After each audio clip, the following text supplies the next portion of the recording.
What is going on, everybody? Welcome back to the podcast. This is Mike, your host of the Professional Dependa. And if you listened to last week's episode of the reintroduction, then you know I am a little bit more prepared now. This will be the first time in a long time that I have done 2 episodes back to back, trying things a little bit differently. If you're listening to this on Spotify or iTunes, thank you. If you're watching this on the YouTube channel, thank you as well. I decided I was going to start doing a little bit of video work as well. So last week I recorded on my phone, got the job done, looked okay. This week I'm trying a little bit different. I'm trying to use my GoPro. We'll see how this goes. It's a little weird because I really don't know where to look. And I also discovered, I already knew I talked with my hands a lot, but whenever you see yourself on video, holy crap, I talk with my hands a lot. So I don't know if that's distracting for you people in video world, but it's kind of what I do. It's kind of my thing. Okay, so last week we talked about what direction we're going to be going and how kind of basically my parenting style is a direct correlation of the fact that I'm a military parent. My kids are military kids. I'm a military spouse, and that's the whole point, right? The professional dependent is to discuss things that are unique to us because of our lifestyle. And because they're unique to us because of our lifestyle, that means they're not unique, right? Because there's a lot of people that are military families. There's a lot of people that are military connected and are affected by military life. So one of the things that I would like to discuss this week on this episode is kids and how I help them navigate their emotions when things get tough. One of the things that we went through a lot recently was there was a lot of emotions based is what I want to get at. My wife and I are raising 2 beautiful little girls. They're 10 and 8. They're amazing. My 10-year-old is one of the smartest people I know, and I do not say that because she's just my kid. I truly mean that. That little girl is incredibly intelligent. With that said, she is 10, so there's lots of emotions going on there. If you raise daughters, if you know girls in general, there's a lot of emotions that go on there, especially as they age. And one of the things that was honestly really hard this time around, because my wife double deployed. And what I mean by that is like she had a very quick redeployment. She deployed last year during the summer, missed the start of school, which my oldest daughter's birthday also coincides with kind of the start of school. So this means this is the second year in a row that she missed her daughter's birthday. Also missed the start of school, which, we honestly really enjoy school. We like making a whole thing about, we like making a whole thing about being there for the first day and walking them in, doing all that stuff. And our kids have really come to look forward to that.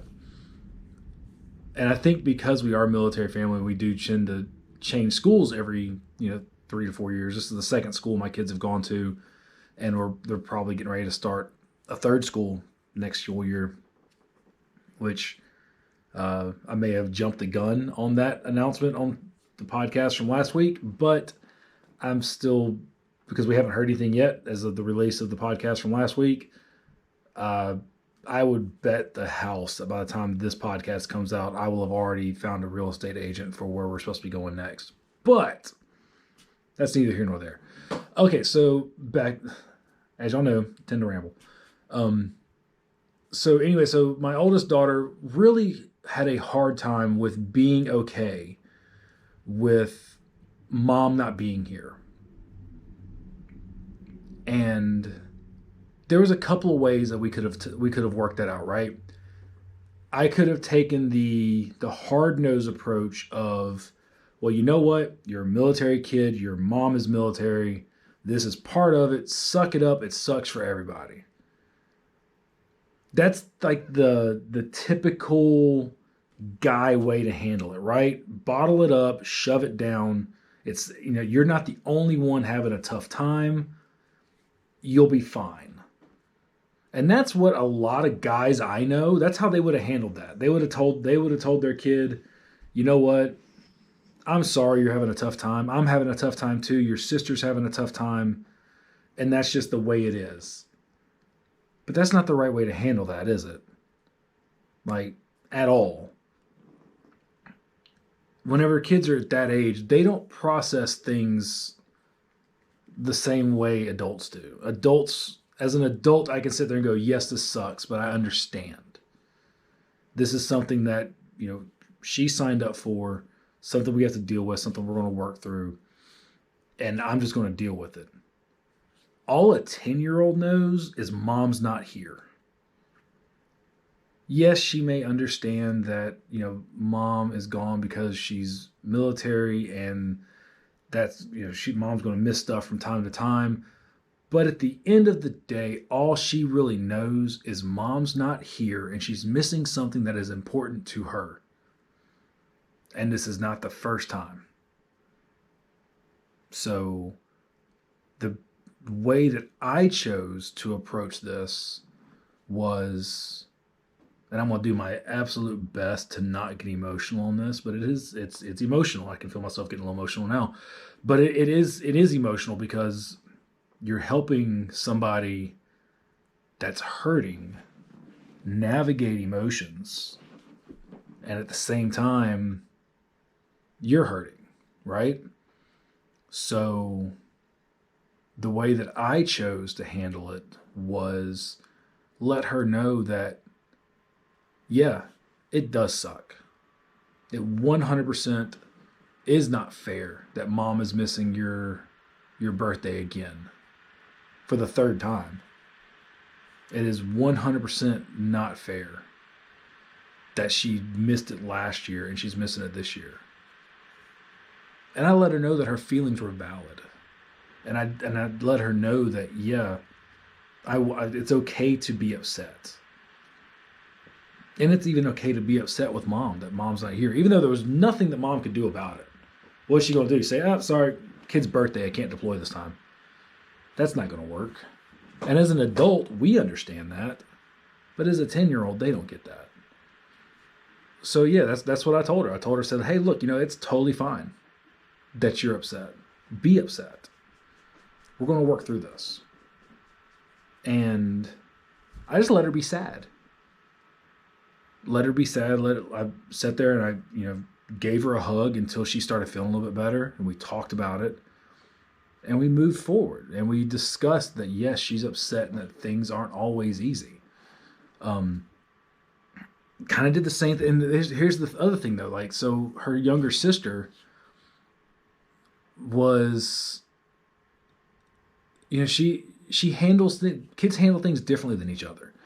So whereas the younger one really only got sad at bedtime, she would get quiet, and she's 8, so she would get quiet and a little grumpy, if you know what I'm talking about. Like, you would talk to her and she would just kind of be a little short and not her she's a very bubbly, goofy kid, very sweet. So whenever she gets a little quiet and a little moody, that's really the big clue that something is going on. And it usually happened after dinner, and we'd be moving into bedtime. And as I'm putting her to bed, she would be like, yeah, blah, blah, ask her if things were okay. She'd be like, yes. And whenever I finally would get her to open up a little bit, she would admit that she missed her mom. And that's usually whenever she would start to let those emotions out about, what she was feeling. But to show you the interesting, in my opinion, because I don't have siblings, I'm an only child. So, one of the things that I thought was very interesting and very sweet was my youngest, part of her emotions was knowing that mom was missing her sister's birthday again. Yeah, she wanted mom there for stuff because mom missed all the soccer season, missed school, the start of school, and was going to miss holidays, but she was missing her sister's birthday party again, or her birthday again. And she honestly had a really tough time with that. And again, it could have gone one or two ways, right? I could either have told her, you know what, this is part of it. Everybody's kind of suffering right now. Suck it up and move on. But that's not the way I tend to do things. I tend to be. I want my kids to understand that emotions are normal, and that emotions, you can work your way through them once you address them. You don't have to sit back and let the cloud of despair or whatever, the cloud, that little sadness cloud like Eeyore, just sit on top of you and just rain on you nonstop. You can address it, acknowledge it, start working through it, and then press on. And I will be dead honest. Like we after my wife's first deployment back in 16 2017. 2017 was her first deployment. We were very fortunate. She went 4 or 5. She went about 6 years in before she deployed for the first time. 12 years in now, and she's deployed, 3 times in 6 years, and 2 times in less than, really right at a year. Not that y'all need to know the entire timeline about our life, but regardless. So we're pretty fortunate in that. And one of the things that, looking back on that first deployment and being so thankful for FaceTime, email, and the ability to honestly have constant contact. I don't know if it would be easier not having the ability to have that contact. Because then, like, if something happened downrange and the internet went down, like, my wife is Air Force, they have internet everywhere they freaking go. So, if the internet goes down and all of a sudden we can't talk for a couple of days, that not knowing anxiety starts to creep in. What if something's happening? I find myself checking the news more often, being really quick to jump for a phone when my phone would, make any noise. So I can only imagine how much more difficult it was for everybody that came before us.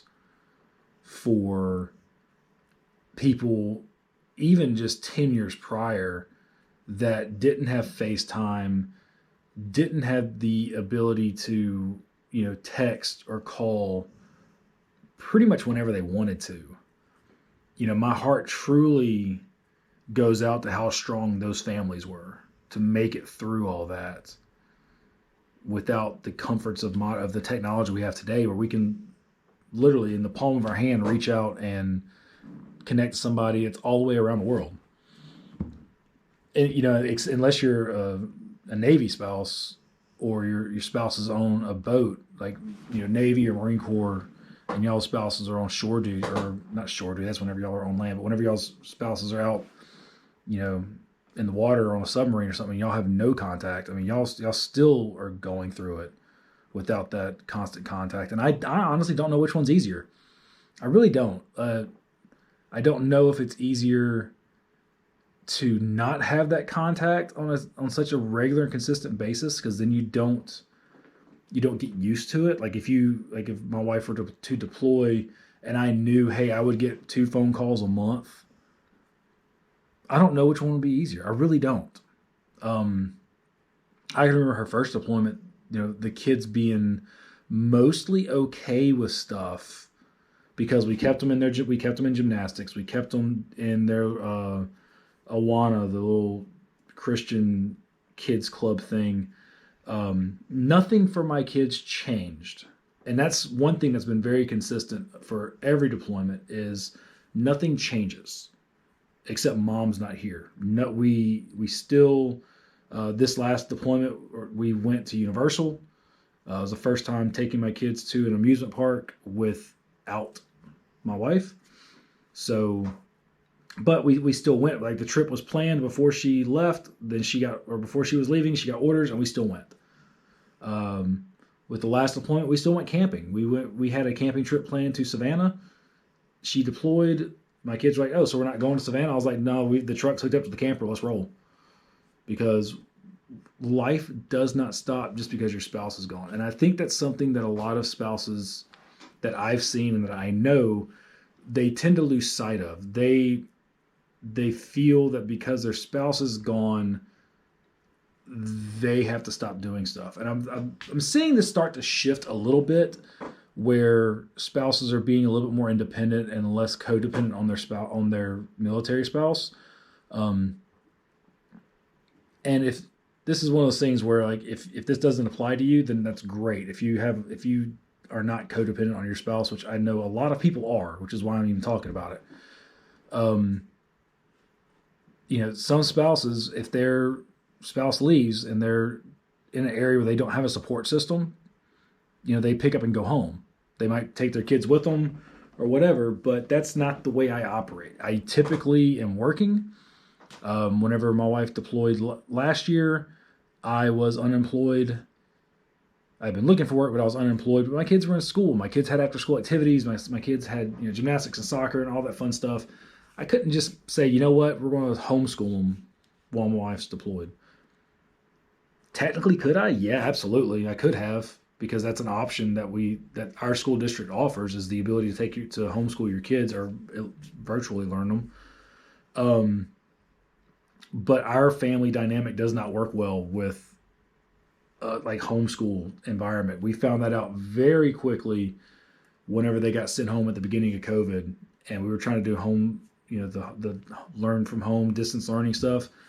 We butt heads. My oldest daughter and I are literally the same person, just 30 years apart, and she's female, but it is the exact same personality, and we clash hardcore. So we don't do that. So, whenever she deployed last year, and people started asking my wife, just like they did for her first deployment, hey, is Mike going home? Is he going to take the kids and go back home? It's like, well, this is home. Where am I going to go? Back to my hometown? I don't think so. I don't know, maybe 4 people left in my hometown. My mom ain't there no more. She moved. And what am I going to do? Go to my mom where my mom is? No, the town she lives in has nothing for me. My mom doesn't even have a TV. Not that I need TV, but my mom, she likes to read. That's her form of enjoyment. I like to read, but I don't like to read as much as she does. And that just would not be a good environment. If I went to where my mom is, now, my kids' friends are here. My kids make friends very quickly. They are rolling stones. They get to a new place. They have learned through moving and through being the new kid. They've learned how to be the new kid. They make friends incredibly fast. I always joke because there's a place here called Monkey Joe's that is like I don't really know how, it's got like a little arcade, and there's like some inflatables inside that kids can run around and bounce on and play on. We went there one time, and within about 45 seconds, my oldest daughter had a crew of about 7-8 kids that she was running around with. We had never seen these kids before. I even asked her afterwards, so where those kids come from? She was like, I don't know, they were there, we were there having fun, so I just asked them if we could play. She was running around with like a crew in less than 5 minutes of being in this place. So my kids have learned how to make friends very quickly. And that's one thing that thankfully they've not really had an issue with going from place to place. They learn how to make friends. So if we would have picked up and left, what would that have done for them? Yes, I just said they could pick up and make friends, but they're leaving their friends. So what would have been the point? Making them leave their friends just to come back, a few months later. Now they have to reintegrate themselves into those kids' lives. So it's not fair to anybody. So we never go home. And I can understand why maybe some people that don't have kids want to like pick up and go home. I can't do that. I couldn't do it when we were in Alaska because I was working full time, but I wasn't going to quit my job and go to where my family was. Granted, that would have been the time to do it because my kids weren't in school, but I wasn't going to quit a full-time job. No, not happening. And then, yeah. So then like this last deployment, I was working, got laid off halfway through it. But again, life doesn't stop because my spouse is gone. You have to keep on pressing on. You have to keep doing things. And one of the best ways that I've seen with other people that I know that have kids that are military spouses, or they're military spouses and they have kids, the other way sounded a little weird, is the more you keep your kids' lives consistent, the easier it is for them. Consistency. I mean, we talk about that with everything, right? Consistency is key. One of the things I've been really consistent with lately is journaling, and I found that helped me tremendously. Helps me clear my head, helps me get thoughts down on paper, helps me flesh out thoughts that might seem that feel confusing in my head, and then I can put them down on paper and they become a little bit more clear. Not really sure what that has to do with anything, but it's consistency. It's like keeping your kids' lives consistent. One thing or another thing that this area offers, and I know it's offered in other areas, but this is the first time that we've used this benefit, because it's the first time that our kids have been old enough to need it, is counseling.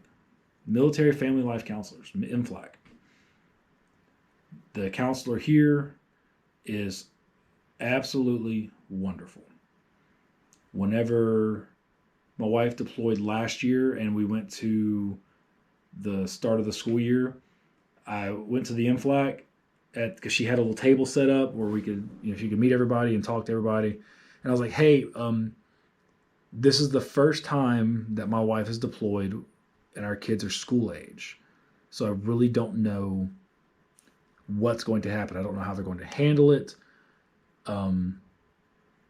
And so I'm really, really glad that you're here for them. And I was able to sign them up for counseling right then. One of the other, I say one of the things a lot, and I didn't realize that until today. But I really appreciated that this counselor obviously she's a counselor, she's trained in this stuff, but she just immediately started talking to my kids because my kids were there. My wife was not because she was already gone. But immediately started talking to my kids and introducing herself, explaining what she did, explaining who she was, and, that she was a resource there for them if they needed her. And there's been a couple times where I've actually called the counselor and been like, hey, there's something going on. My kid is upset about something. Would you mind speaking to her? It's happened with my oldest a couple times. My oldest, she thinks she has to keep everything built up inside. Like she thinks she has to be strong and not show that things are bothering her for whatever reason. I don't know why. Probably because she thinks that she's being a big kid. But usually once I can see that happening, I basically tell her, look, you're not a big kid. You're 10. You don't have to be strong. That's what dad's for. Let dad be the strong one. You just be upset that mom's not here. And that usually helped break down walls. But every once in a while, when she was trying to be super tough, I could reach out to the MFLAC. And the other thing about that is the MFLAC, unless your kid gives them permission to talk to you about it, they can't even confirm that your kid came to see them. And I don't know how you feel about that. Personally, I think I'm 100% okay with it because my kid knows, both of my kids know, I have no issue with them going to see the counselor. I fully support them going to see the counselor. And there's nothing wrong with getting help from somebody that's not a parent, as long as it's a trusted adult. Now, if they were going to go see some random person that was not a counselor that I had vetted, then absolutely not. No, that wouldn't happen. But if it was, as long as it was a counselor that I had vetted, because I'm very particular about who gets to talk to my kids, then yeah, absolutely, they can go and share whatever they want to with this counselor, and I don't need to know about it. And some of y'all might be thinking, well, what if they're telling my kid, the counselor something dangerous? Let the counselor handle it, because for whatever reason they didn't feel comfortable talking to you about it. Something else I appreciate is that my youngest, every time she goes to see the counselor, she basically jumps in the truck excited about it. And she'll tell me all the stuff that her and the counselor talked about.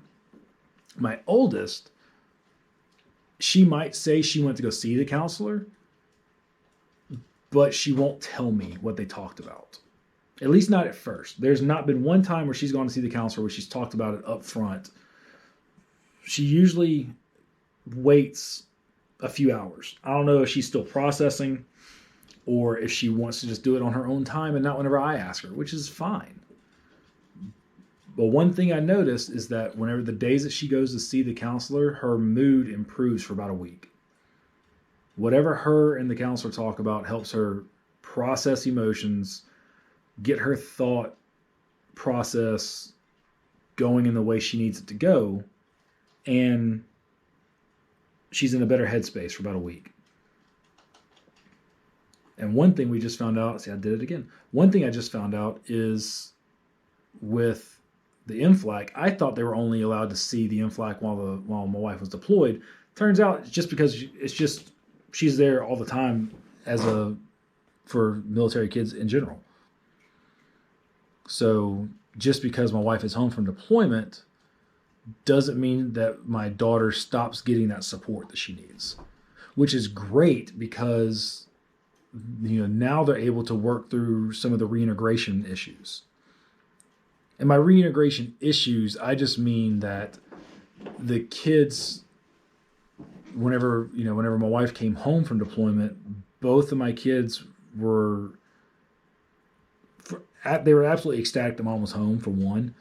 But they both felt like they had to try to make up for 6 months worth of not getting attention in the course of a day. I don't think my wife had a moment to breathe. And that's not good for either one of them. Or any of them, rather. Because, think about it. I mean, like if your spouse is a service member that just comes back from deployment and you have kids, it's been you and the kids for the last however many months. And now the spouse comes back in. The spouse hasn't had to worry about being a parent. And I'm not saying that like it's a bad thing. What I'm saying is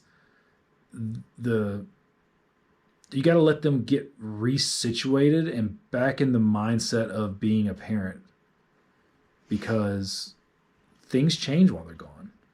The things that I had my kids doing whenever my wife came back from deployment it was different than what they were doing before she left. Even if it's little stuff like laundry. Because now the kid's like, oh, mom's home. She can do my laundry for me. And it's like, no, you've been doing your laundry for months. You can continue doing it. You're not going to start trying to get out of this all of a sudden. So it's just little things like that. You have to be willing to have that conversation with your spouse when they get back about, taking the time. I told my wife whenever she came back from deployment, I said, look, I don't want you making any decisions as a parent for at least the first week and a half. And I wasn't telling her that to take her out of the decision-making process. That conversation happened because we had our system down, and it's not fair to anybody for her to come in and start making parenting choices until she's had a chance to decompress and get back used to being here. That's like, it's little stuff like, if one of the kids does something and I'm, discussing that action with the kid, whether it be good or bad, she's honestly going to be more likely to be lenient and not punish either one of the kids if it was something that needed to be punished for, or the punishment would be incredibly lenient. What if it was something big that needed, and there was a big punishment needed? Like, I don't know. What if she needed to be grounded with a lot of her privileges taken away? And you just wanted to tell her to go to her room for 30 minutes. Like, the spouse was like, well, it's really not that big a deal. But what if it was because they weren't here to see that pattern of behavior build and the first however many corrections not work?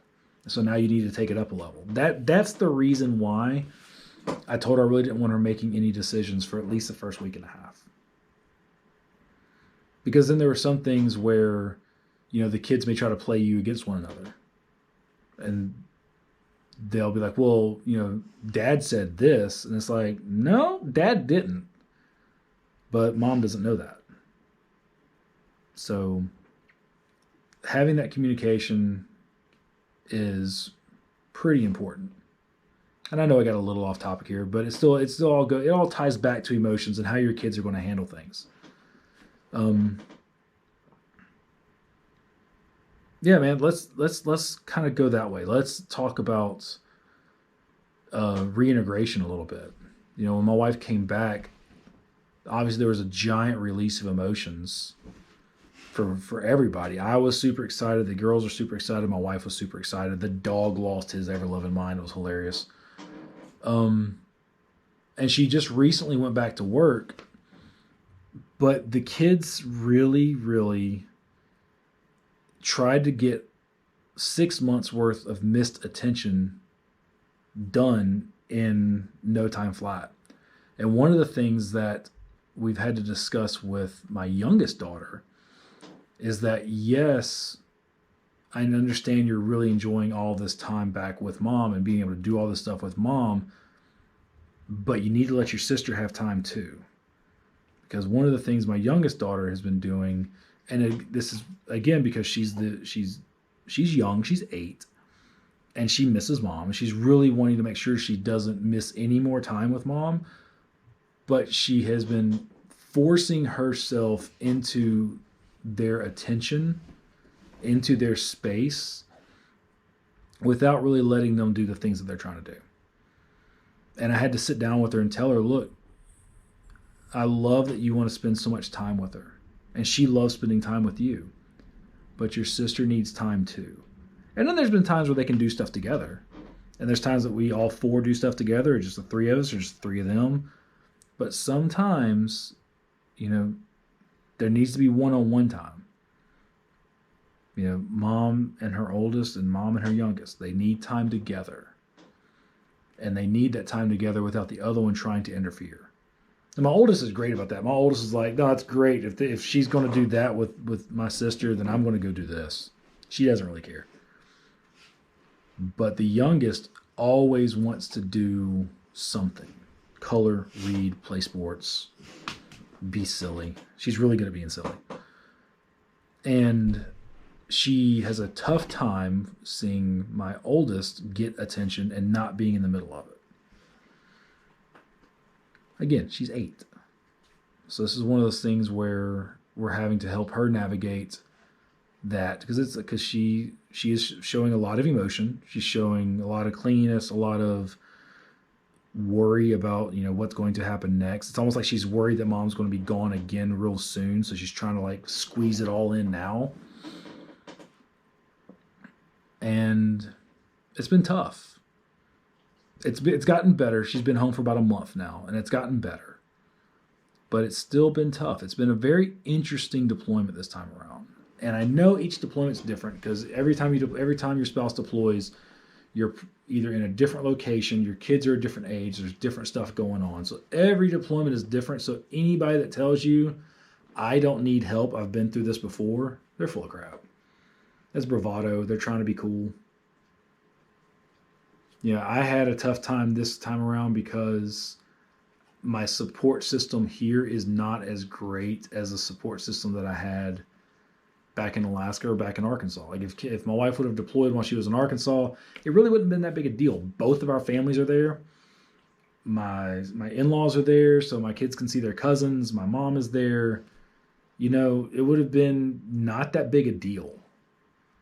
And even here, my mom is phenomenal. I love my mom to death, but while Kel was gone, my mom came up here a couple of times. She went to Universal with us.